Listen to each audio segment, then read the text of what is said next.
Değerli anne babalar, evlatlarımız bizim en kıymetlilerimiz. Çoğumuz onların geleceği için çalışıyoruz, mücadele ediyor. Onlara güzel ortamlar hazırlamaya çalışıyoruz. Karne alıyorlar. Bizler de çocuklarımızın heyecanlarına eşlik edeceğiz, ortak olacağız. Çocuklarımızı neşeyle kucaklayacağız.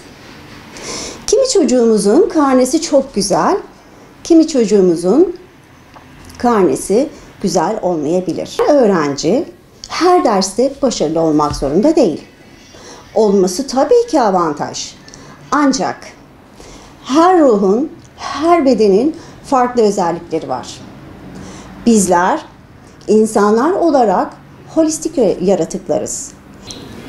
Hem ruhumuza hem bedenimize farklı şekilde tesir eden derslerde farklı başarılar elde edebiliriz.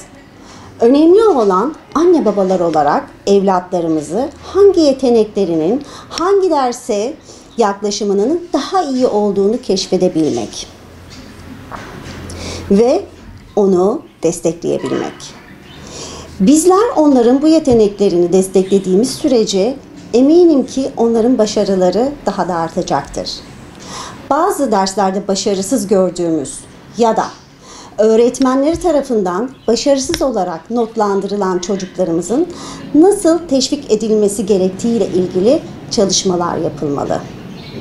Doğru iletişim kanalları oluşturmalıyız.